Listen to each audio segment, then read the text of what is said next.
Messieurs, bonjour à toutes et à tous, bienvenue au journal. Ouverture ce matin de la 10e session ordinaire du Conseil national de secours d'urgence et de réhabilitation CONASUR. La saison des pluies est souvent marquée par des situations de détresse que le Conseil doit gérer, mais pas seulement. Il y a aussi le retour de Burkinabés expulsés d'autres pays et le sort de personnes déplacées à cause de conflits. Les imams européens marchent contre le terrorisme et l'islamisme au moment où les Irakiens célèbrent la chute de Mossoul, la deuxième ville au mai de djihadistes de l'État islamique depuis 2014. Les combats ont duré 9 mois et fait de milliers de victimes et autant de déplacés. Gestion des populations déplacées, enjeux, défis et perspectives. C'est le thème autour duquel se tient depuis ce matin la 10e session ordinaire du Conseil national de secours d'urgence et de réhabilitation CONASUR. Pendant 2 jours, les participants feront le bilan des actions écoulées et exploreront les perspectives en vue d'améliorer les interventions du Conseil. L'année dernière, le CONASUR s'est occupé du retour forcé de plus de 3000 Burkinabés de l'étranger et autant de personnes déplacées à cause de la dégradation de la situation sécuritaire dans le Sahel. Reportage Roger Bebamba Oumoussissé. La gestion des populations déplacées au cœur de la 10e session ordinaire du Conseil national de secours d'urgence et de réhabilitation CONASUR. Entre fin 2016 et au premier trimestre de 2017, le CONASUR a assuré la gestion de près de 3000 personnes déplacées dues à la dégradation de la situation sécuritaire dans le Sahel. Il a également géré plus de 2700 personnes affectées par les conflits intercommunautaires. En 2016, le CONASUR a enregistré le retour forcé de plus de 3000 Burkinabés vivant à l'étranger.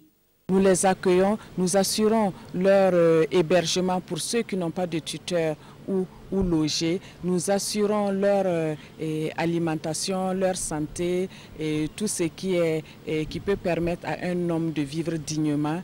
Et nous essayons d'accompagner ces retournés pour repartir dans leur localité pour ceux qui le veulent. Ces déplacements et conflits doivent être prévenus si le Burkina Faso veut s'inscrire dans une dynamique de croissance responsable, durable et inclusive.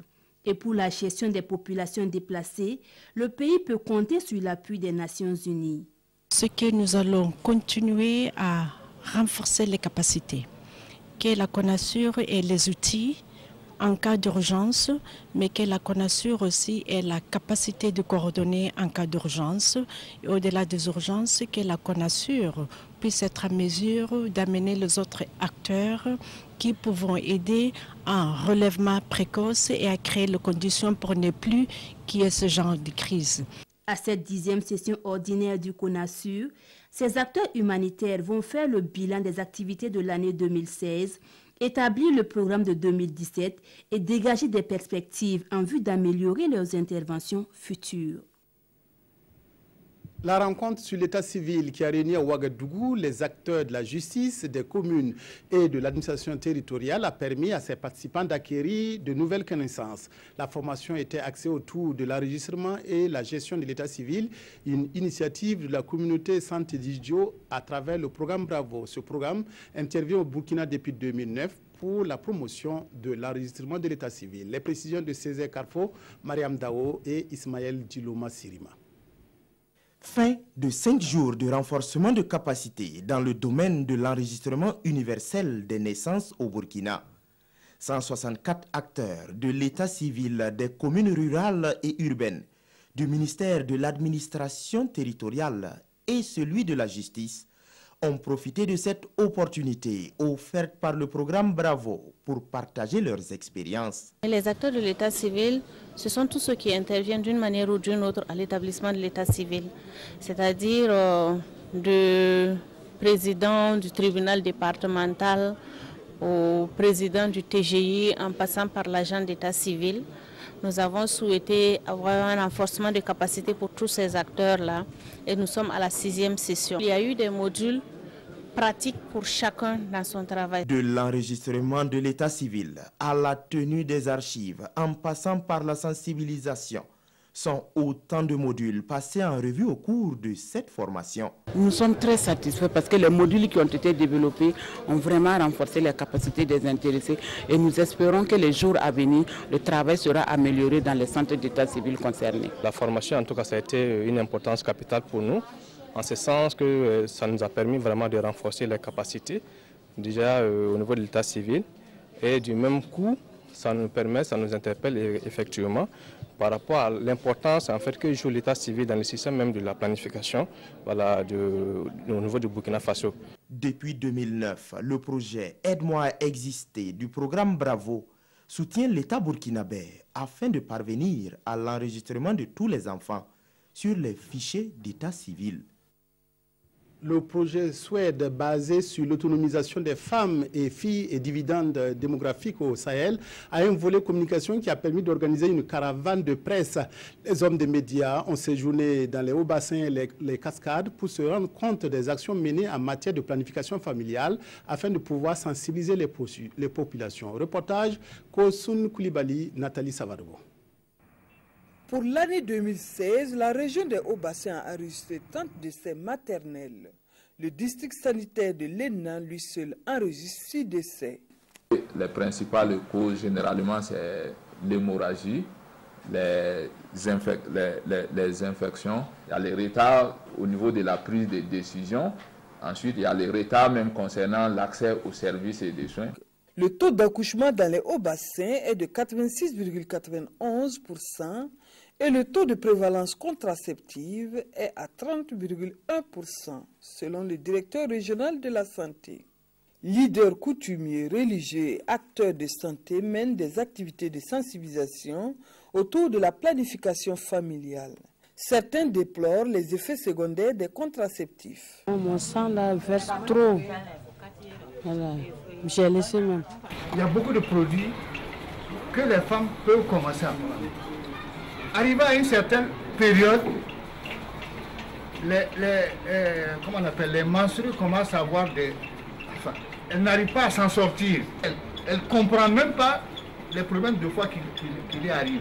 Autre ville, autre réalité. Orodara, localité située à environ 75 km de Bobo-Dioulasso.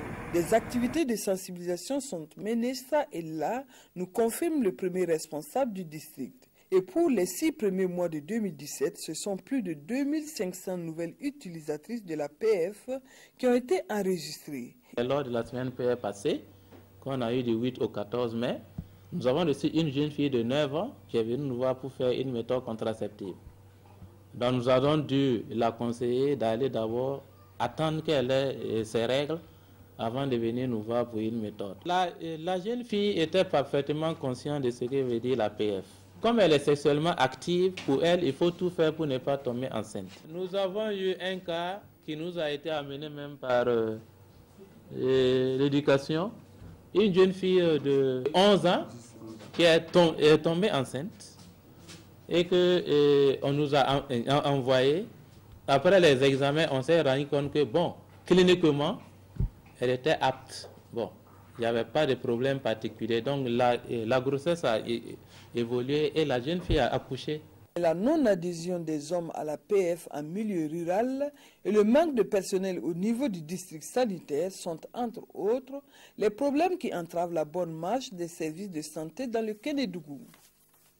La Loterie nationale burkinabé met en branle son programme d'activité dans le cadre de son 50e anniversaire. La Lunabé a ainsi offert un collège d'enseignement général CG au village de Basseko, au nord-est de Ouagadougou. L'infrastructure scolaire, qui a coûté 61 millions de francs CFA, se compose de 6 salles de classe et de bureaux administratifs. La nationale des Jeux continue de mettre en œuvre son slogan qui est entré depuis longtemps dans les mœurs. Ibrahim Sombier, Bouma Ernest Nebier.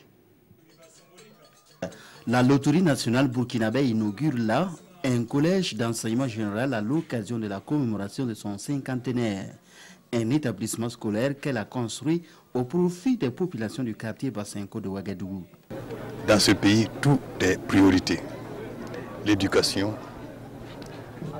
la santé, la culture. Ici, aujourd'hui, il s'agit de l'inauguration d'un CG qui a coûté 61 millions et quelques, composé de 6 classes, de 2 surveillances, d'une administration, d'un forage positif et d'un ensemble d'infrastructures qu'on va mettre à la disposition de la localité de Basseko. Les besoins sont exprimés de façon pressante par les populations. Il se trouve que le gouvernement à lui seul n'est pas encore en mesure de répondre à toutes ces demandes. Donc chaque fois que certains de nos partenaires nous accompagnent, nous devons nous en réjouir, les féliciter. Composée de 6 salles de classe et d'un bloc administratif, cette infrastructure qui a coûté plus de 101 millions de francs CFA va, selon le directeur du dit établissement, contribuer à résoudre le manque d'infrastructures scolaires à Basenko. Depuis la création de l'établissement en octobre 2014, nous étions sous les arbres et comme salle de classe, on avait demandé une salle de fortune. Et présentement, nous sommes très contents parce que la Lune est venue nous donner un bon joyau où les élèves pourront bien s'asseoir et puis avoir un enseignement adéquat. La cérémonie a été une occasion pour la Luna Bay de récompenser 6 de ses gagnants. Une cérémonie qui a pris fin par une plantation d'arbres. La saison agricole occupe les producteurs burkinabés qui, dans leur majorité, exploitent la terre pour nourrir leurs familles et ça donne aussi à l'élevage. Le Yatenga est une province qui connaît une grande production de lait qui a souvent du mal à être écoulée, d'où l'organisation d'éleveurs en union des mini-laiteries et producteurs de lait local. C'est cette union qui a réussi depuis plus de 20 ans à installer une unité de transformation de lait dénommée mini-laiterie Kosiam Yadega. Reportage à Wayigia, Irene Kabore, Moussaki. La vente du lait occupe une place importante dans la ville de Waïguia. Amadou Sissé est fermier. Avant, il se promenait pour vendre son lait. Mais maintenant, il ravitaille la mini-laiterie Kosiam Yadga, une maison spécialisée dans la transformation du lait local. Avant, on se promenait pour chercher les clients. Mais maintenant, nous vendons notre produit ici les matins et les soirs. Le paiement se fait sur place. Aujourd'hui, j'ai amené 22 litres de lait et je repars avec 6300 francs. Quand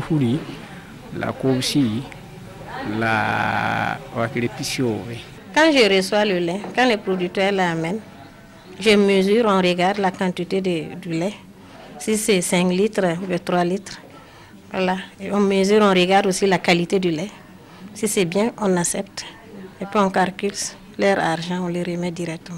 Mais pour hier, au moins, ça nous a coûté 46 000 francs.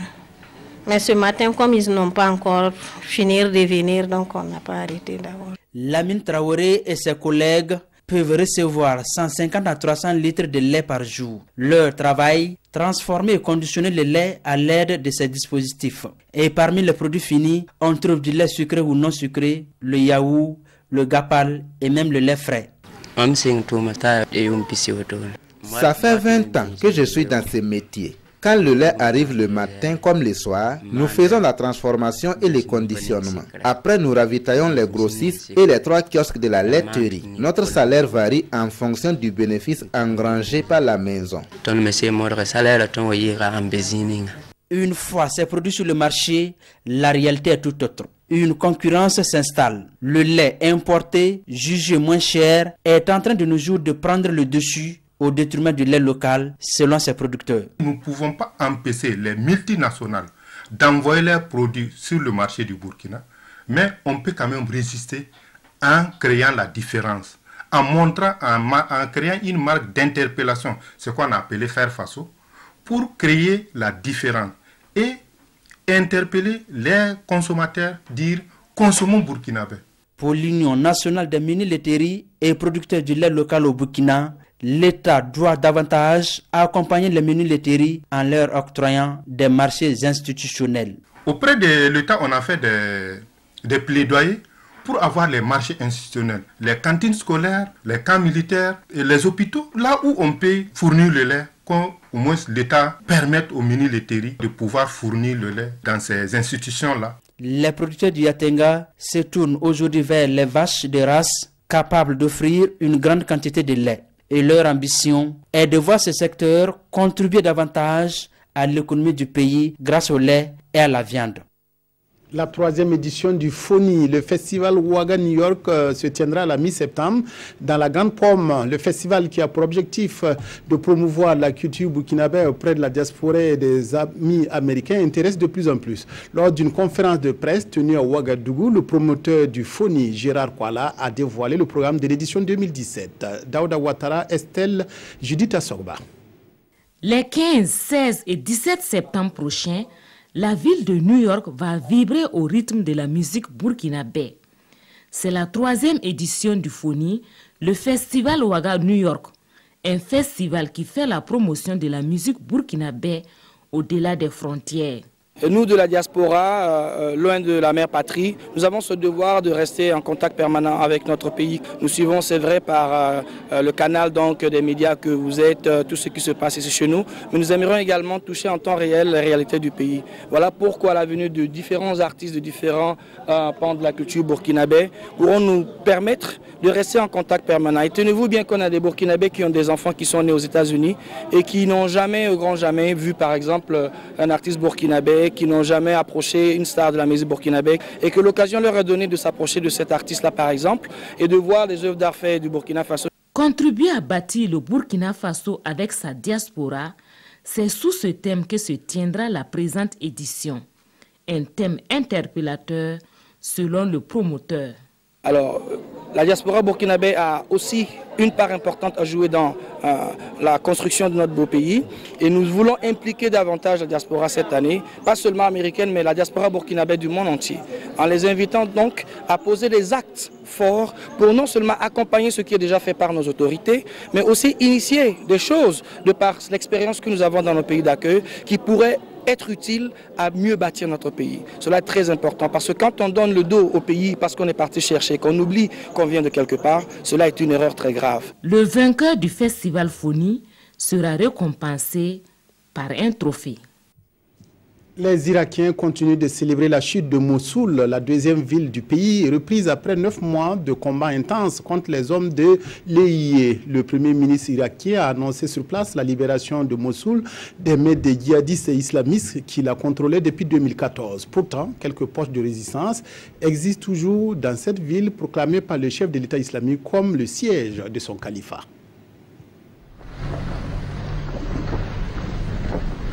La victoire a été longue à obtenir, elle n'est pas totale et le bilan est lourd. Les quartiers de la rive ouest de la ville de Mossoul ont été ravagés, rasés. Le cœur de Mossoul, la vieille ville, n'est que ruine. Les maisons sont écroulées, les rues ne sont que monceaux de gravats.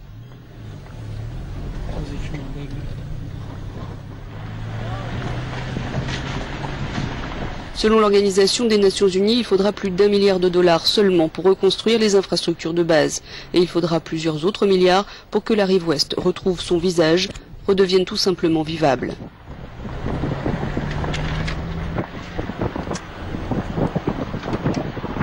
Mossoul a été détruite par Daesh et par les bombardements de la coalition internationale. Elle a été vidée de ses habitants. Près de 700 000 personnes ont fui et ne sont pas revenues. Chasser État islamique a eu un coup. Outre un immense exode de la population et d'énormes destructions, les combats ont fait des milliers de morts et de blessés. Et cette victoire ne marque pas pour autant la fin de la guerre contre l'organisation ultra-radicale, responsable d'atrocités dans les zones sous son contrôle et d'attentats meurtriers dans le monde. Au moment où les Irakiens annonçaient la reprise de Mossoul, les imams européens lançaient une marche contre le terrorisme. Au lendemain de leur départ de Paris, une trentaine d'entre eux sont arrivés à Berlin. Des haltes sont prévues sur plusieurs lieux d'attentats djihadistes pour dénoncer l'amalgame entre l'islam et le fondamentalisme. Cette marche est organisée à l'initiative de l'ancien imam de Drancy en France. Une marche des musulmans contre le terrorisme à l'initiative d'imams européens. Au lendemain de leur départ de Paris, une trentaine d'entre eux sont arrivés à Berlin ce dimanche. Ils s'arrêteront dans plusieurs villes de France, de Belgique et d'Allemagne sur les lieux d'attentats djihadistes pour dénoncer l'amalgame entre l'islam et le fondamentalisme. Ce n'est pas l'islam, ce n'est pas la religion. Ce sont des fascistes, des criminels qui dévoient une religion belle et planétaire. Une marche lancée par l'ancien imam de Drancy, en France, habitué à prendre position contre l'intégrisme religieux.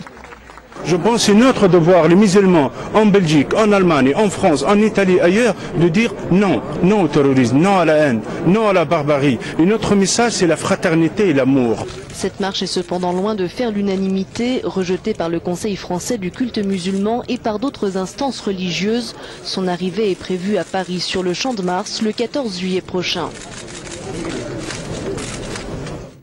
À la une des journaux, l'affaire Djibril Bassolé et la conférence de presse animée par les ministres de la Justice et de la Communication. La revue de presse est signée Toboum Evelyne Dabiré.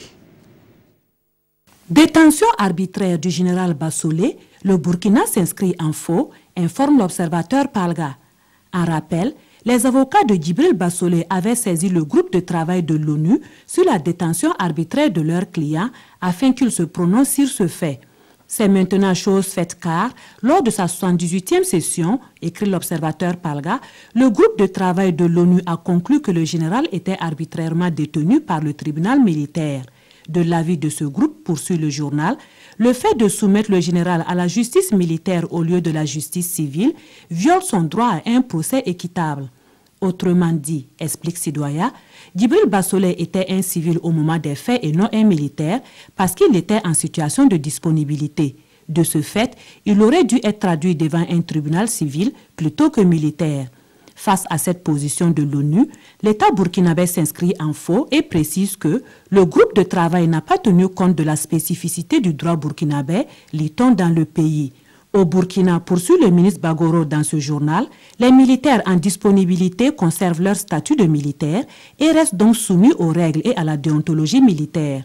En plus, selon l'article 48 du Code de la justice militaire, même les civils ayant agi en complicité avec des militaires sont traduits devant les juridictions militaires. À la question donc de savoir si le général bénéficiera d'une liberté provisoire, réponse du ministre Bagoro, seule la justice militaire peut prendre une décision. Mais en attendant, l'État burkinabé va demander un réexamen de l'affaire par la procédure de la révision, informe aujourd'hui au Faso. En plus, le procès est imminent, poursuit ce journal, qui rapporte les déclarations du colonel Sita Sangaré, directeur du tribunal militaire. On a tous les éléments nécessaires pour aller au jugement très bientôt. Alors, jugez-le si on veut mieux le garder en prison, conclut l'Express du Faso.